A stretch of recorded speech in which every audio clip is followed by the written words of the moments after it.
Well, we are having a snow day. The kids up there are having a lot of fun running around, playing in the snow. I kind of like having the sound of kids up there. There's a lot of life going on around here.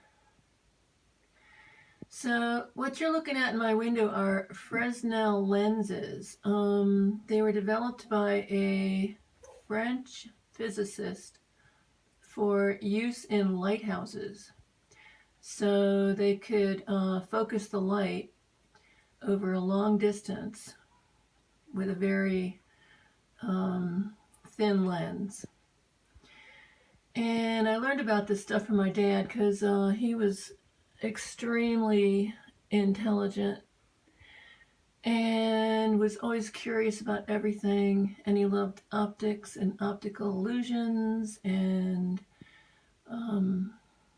that type of thing. So anyway, I want to do a shout out to Eric Butler for reminding me how much I love this song by Emerson, Lake and Palmer.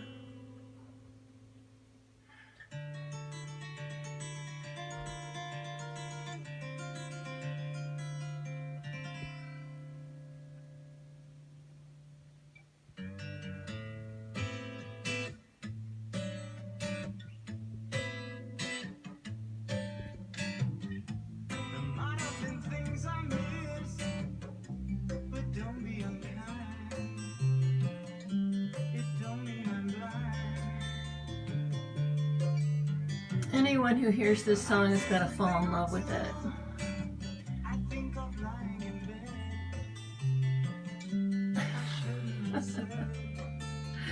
I remember the first time it was actually my brother that he used to listen to late night radio, and he would listen to these things that were like experimental radio.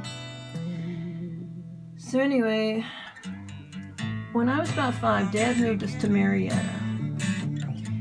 And at that time, it used to be like 20 miles outside of Atlanta. So there was a lot of green space in between, and it was a nice little small town, family-oriented. So Dad got a job working at Lycade. And that was one of his all-time favorite jobs.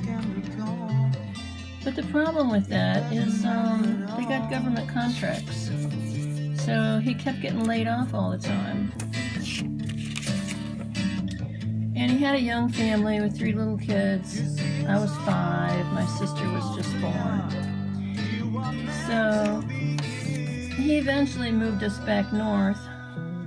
We had moved from Rockford, Illinois. And so he got a job up in Beloit, Wisconsin. And that was, just across the border from Illinois. So we could go visit my mom's family pretty regular, and go see family, close up. I used to be able to get these little books at Walmart, and I would work from both ends because that way they didn't get all warped out of shape. I thought I'd just show you some of the stuff I've been working on lately.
Now we move into Paul Bartlett.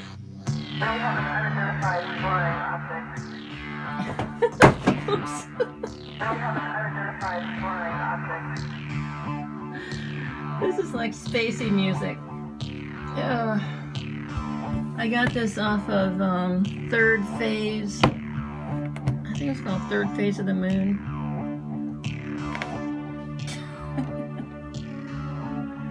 It's all about, you know, good music to have in the background when you're talking about UFOs and stuff like that.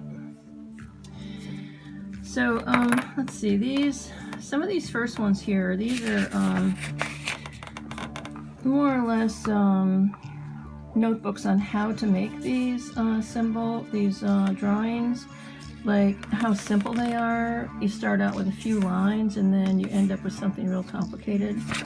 You know, so when people see the finished piece of artwork, they think you're, you know, like an amazingly talented person, but all you're doing is you're drawing these little lines. And by the time you get done with them, you have, you know, something that nobody could figure out, like, how you did it.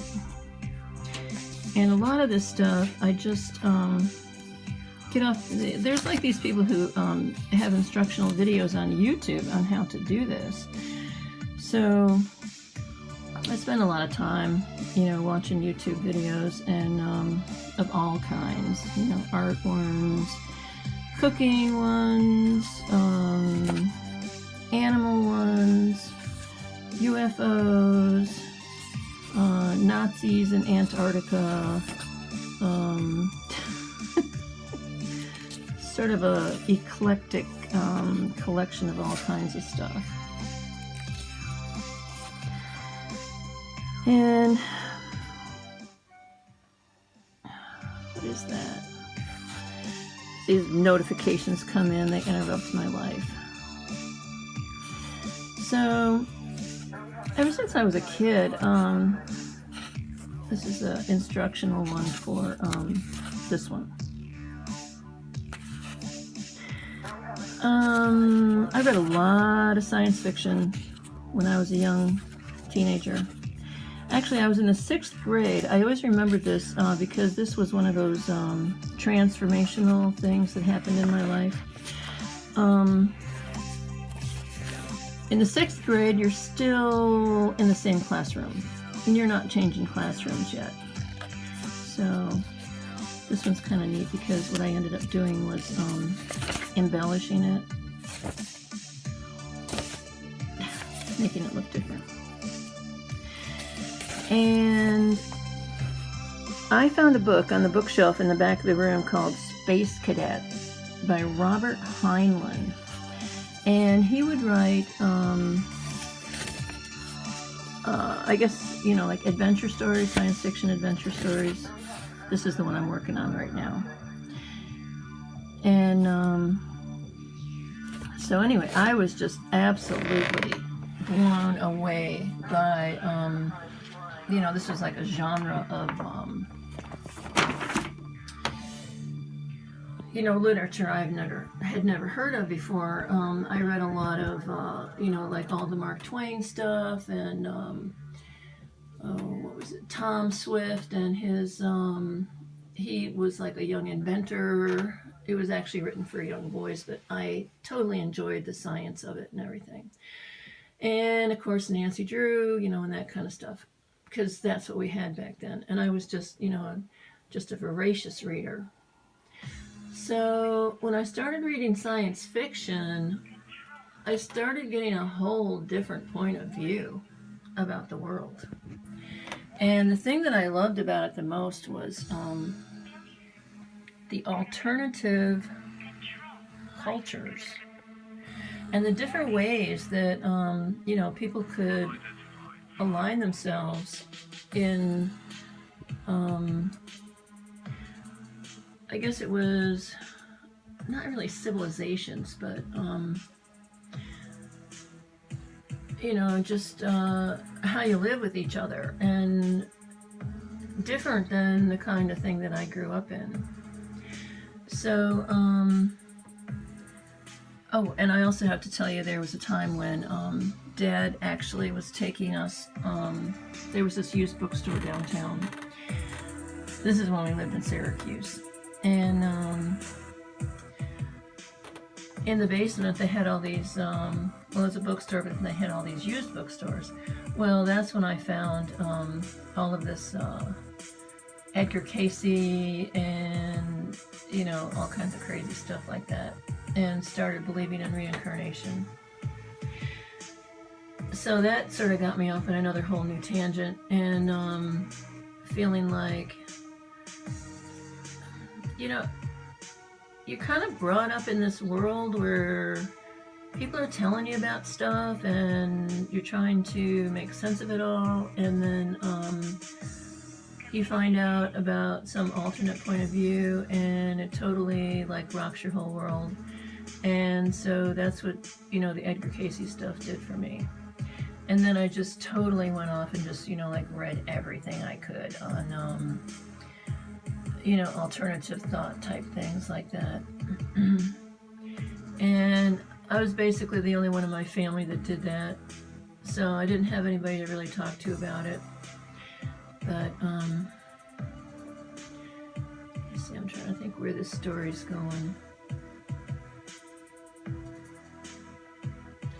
I never really felt like this was my home planet. You know, I always felt like I love this earth. I think it's beautiful and there's a lot of really wonderful things about it. But, you know, after all that science fiction and everything that I read, I just felt like there was more going on than what, you know, I was being taught.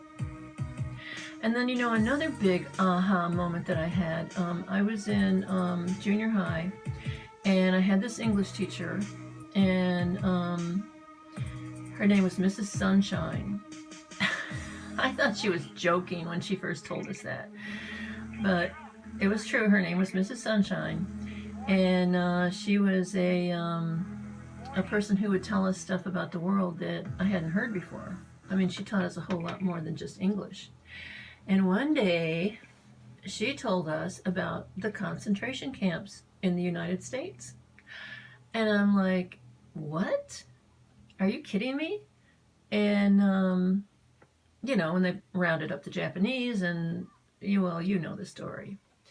So from there on, it's like, okay, I don't believe anything anybody is trying to teach me now. You know, I'm off on this quest of what is the truth, and I'm just going to read everything, and then I'm going to come to my own conclusions. So, that's about all I can say right now.